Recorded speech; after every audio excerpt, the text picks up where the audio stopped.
Welcome to civil daily current affairs. आज है 17 सितंबर और शुरू करते हैं आज का डिस्कशन। उससे पहले अगर बैकग्राउंड में आपको म्यूज़िक सुनाई दे रही हो तो उसे अवॉइड करिएगा, क्योंकि आसपास गणपति उत्सव की वजह से जो है थोड़ा सा लाउड म्यूज़िक चल रहा है। बट मैं कोशिश करूँगी कि आप सही से समझ पाओ क्वेश्चंस। तो सबसे पहले रिवीजन क्वेश्चन देखते हैं। रिवीजन क्वेश्चन में है कि निम्नलिखित में से कौन सी नदी भूमध्य रेखा को 2 बार पार करती है?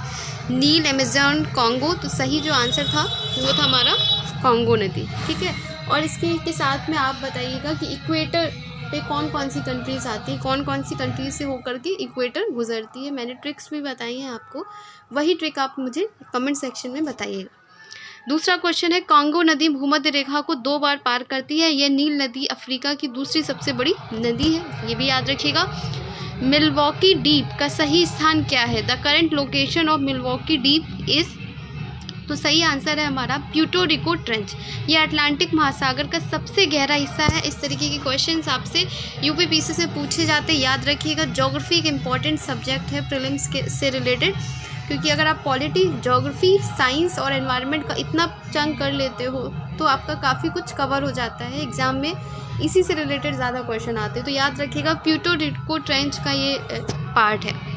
और कल जैसे किसी ने कमेंट में लिखा था कि आप 5 मिनट सीरीज़ का और कंटिन्यू करा दीजिए, तो कल या परसों में आपको वो वीडियो दिखेगा, क्योंकि वो लास्ट वीडियो है एनवायरनमेंट का, तो उसको थोड़ा सा करने में टाइम लग रहा है। बट आई होप कि वो आपको कल तक मिल जाएगा, तो आप थोड़ा सा धैर्य रखिए। नेक्स्ट हमारा है करंट क्वेश्चन का आंसर कि हाल ही में किस राज्य सरकार ने 17 सितंबर को प्रजापालना दिवस के रूप में मनाने का निर्णय लिया है? तो ये सही आंसर है हमारा तेलंगाना।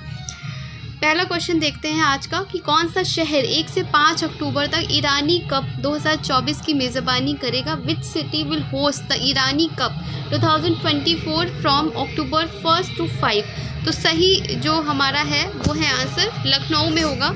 ईरानी कप कब से होगा? 1 अक्टूबर से 5 अक्टूबर के बीच में, और इसे याद रखिएगा।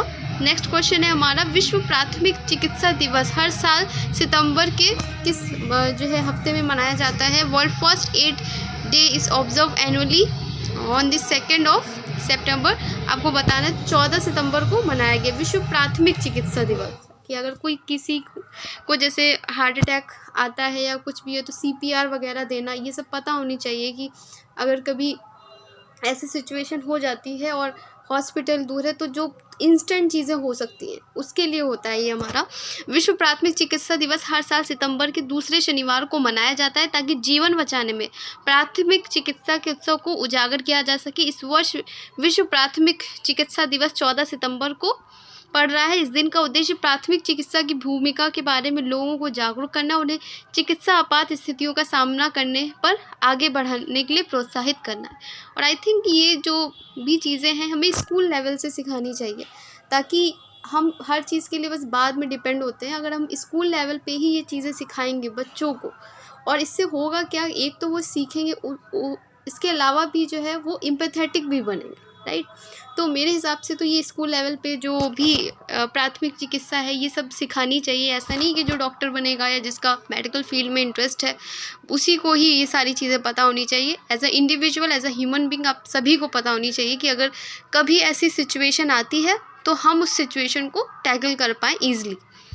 थीम इसकी क्या है? प्राथमिक चिकित्सा और खेल। नेक्स्ट हमारा, किस राज्य सरकार ने राष्ट्रीय डेयरी विकास बोर्ड NDDB के साथ राज्य में दुग्ध उत्पादन के बढ़ाने के उद्देश्य से एक समझौता ज्ञापन MOU पर हस्ताक्षर किए? Which state government has signed an MOU with the national dairy development board am the increasing the milk production in the state? तो मध्य प्रदेश ने किया है। मध्य प्रदेश सरकार ने डेयरी विकास बोर्ड के साथ राज्य में दुग्ध उत्पादन बढ़ाने के उद्देश्य से एक समझौता ज्ञापन पर हस्ताक्षर किए हैं। अगर हम देखें, कैपिटल MP की क्या है? भोपाल है। मुख्यमंत्री है मोहन यादव, उप मुख्यमंत्री है जगदीश देवड़ा और राजेंद्र शुक्ला। मध्य प्रदेश विधानसभा के अध्यक्ष हैं नरेंद्र सिंह तोमर और राज्यपाल है मंगू भाई सी पटेल। ठीक है, तो ये याद रखिएगा। नेक्स्ट हमारा क्वेश्चन है, MongoDB ने निम्नलिखित में से किसके साथ मिलकर 5 लाख छात्रों को प्रशिक्षित करने के लिए साझेदारी की है? MongoDB has partner with which of the following to upskill 5 lakh students? ये आपको बताना है। तो MongoDB ने AICTE के साथ समझौता किया है, साझेदारी की है।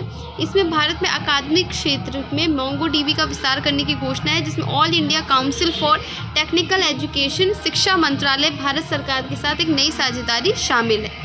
नेक्स्ट हमारा क्वेश्चन है, निम्नलिखित में से किसने अपना खुद का कस्टमाइज्ड बायर साइड ऐप बनाने में व्यवसायों की सहायता करने के लिए सारथी नामक एक एप्लीकेशन लॉन्च किया है? कोई एप्लीकेशन लॉन्च होता है या कोई एप्लीकेशन न्यूज़ में होता है, कोई पोर्टल रिलेटेड होता है, तो ऐसे क्वेश्चन पूछे जाते हैं करंट अफेयर्स में, तो याद रखिएगा। जिसे भाषिनी के साथ सह विकसित किया गया है। Which of the following has launched Sarathi, a reference application design to assist business in creating their own customised buyer side apps, co developed by Bhashini. तो ये किसने किया? ONDC ने किया है, open network for digital commerce इसका फुल फॉर्म है। ने भाषिनी के साथ सह विकसित व्यवसायों के लिए कस्टमाइज्ड बायर साइड ऐप बनाने में सहायता करने के लिए सारथी नामक एक संदर्भ एप्लीकेशन लॉन्च किया है। नेक्स्ट हमारा क्वेश्चन है, निम्नलिखित में से सितंबर 2024 में निम्नलिखित में से किस बैंक ने क्रेडिट कार्ड की पहुंच का विस्तार करने के उद्देश्य से DMI फाइनेंस के साथ एक सह ब्रांडेड क्रेडिट कार्ड लॉन्च करने के लिए रणनीतिक साझेदारी की है? In September 2024 which of the following banks enter to the strategic partnership with DMI finance to launch co branded credit card aimed at expanding credit card access across metro and non metro cities in India? तो RBL bank और DMI finance launch ने ऐसा किया है।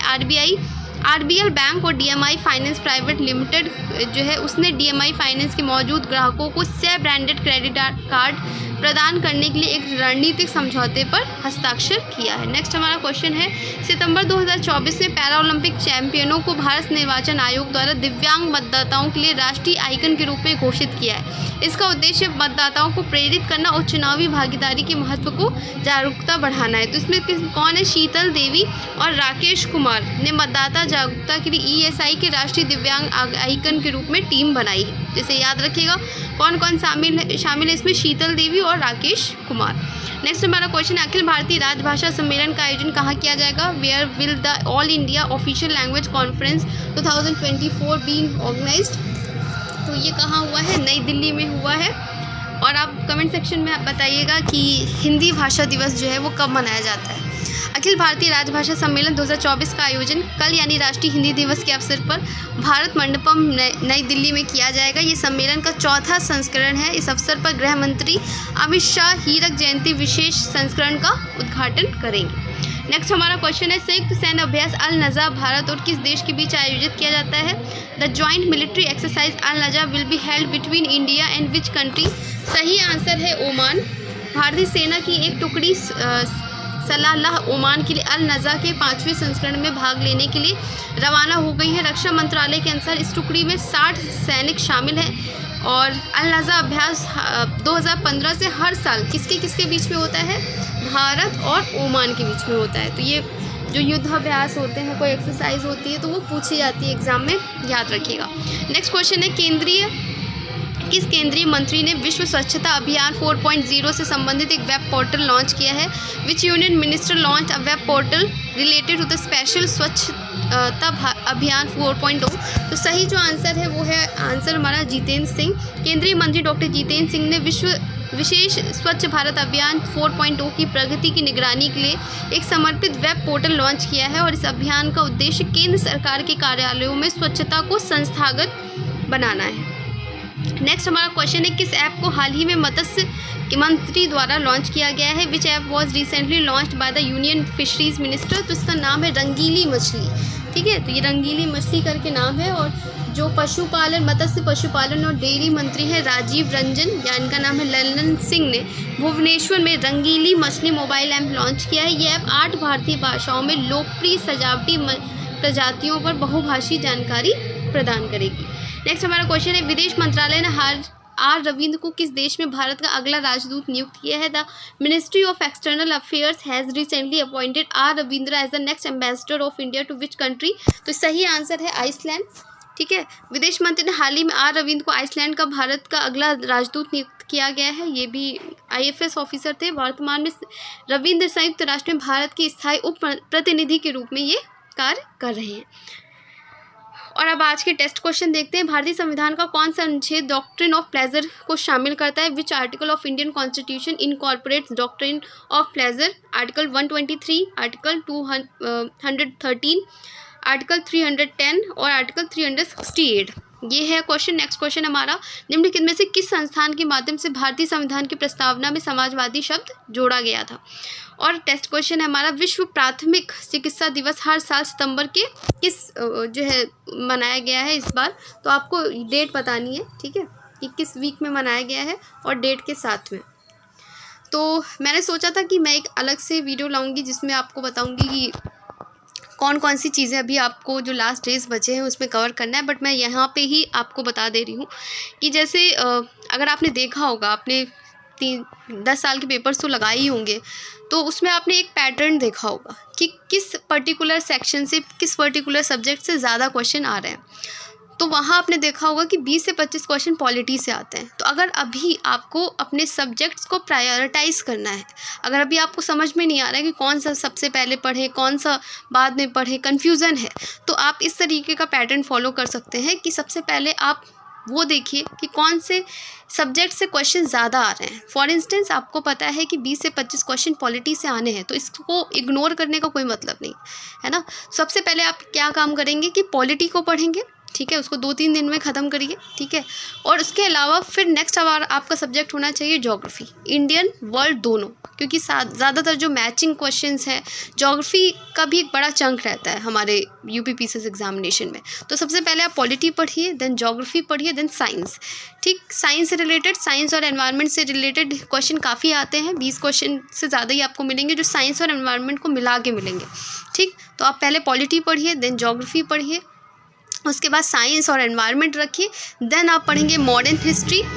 फिर आप उसको सबसे पहले मॉडर्न हिस्ट्री कर लेंगे, इसके बाद फिर एंशिएंट, मिडीवल और आखिरी में जाकर के आप अपना इकोनॉमिक्स, क्योंकि इकोनॉमिक्स करंट से रिलेटेड होता है। आपने बजट कवर किया होगा, जो इंपॉर्टेंट ग्राफ्स होते हैं पूछे जाते हैं, कुछ मैंने जो ट्रिक्स बताई हैं, जो 5 ईयर प्लान्स हैं ये पूछे जाते हैं, जो समितियाँ होती हैं जैसे तेंदुलकर समिति है ना, और इस तरीके की जो समितियाँ होती हैं वो पूछी जाती हैं। तो आप इन सब चीज़ों पर ज़्यादा फोकस कर सकते हैं इस टाइम पर। तो अगर आप 70% टाइम दे रहे हैं स्टैटिक को, 30% दीजिए अपने टाइम को करंट अफेयर्स को, क्योंकि हर दिन आपको करंट अफेयर्स भी पढ़ने हैं। और अगर आपका सीसेट में थोड़ा सा आपको लगता है कमज़ोर है, अगर आपको कॉन्फिडेंस भी है, तो 15-20 मिनट निकालिए उसके लिए। और अगर आपको लगता है कि सीसेट में गड़बड़ हो सकती है, तो 1 से 1.5 घंटा आप उसके लिए निकाल लीजिए, ताकि किसी भी तरीके से आप दोबारा इस एग्ज़ाम को ना दे पाएँ, मतलब दोबारा देना ना पड़े आपको, आपका इसी उसमें क्लियर हो जाए, राइट। क्योंकि ये बहुत पेनफुल होता है कि आप उसी साइकिल में बार बार पढ़ते हो, ये बहुत ज़्यादा ख़राब होता है और आपकी मेंटल हेल्थ को भी कहीं ना कहीं ख़राब करता है। तो अगर इससे निकलना है तो ये अभी 40 दिन है, इसमें झोंक दो, जितनी एनर्जी अपनी झोंकनी है और निकल जाओ इससे बाहर। आई होप आप समझ पाए होंगे मैं क्या कहना चाहती हूँ। तो ये था आज का डिस्कशन, और जो भी मुझे बताना था आपको मैंने 5 मिनट में बता भी दिया। तो मिलते हैं कल एक नए डिस्कशन के साथ में, और जो भी 5 मिनट का रह गया है वो मैं आपको जल्द ही आपको अपलोड कर दूँगी वीडियो, आप वहाँ से जाके कवर कर लीजिएगा। धन्यवाद।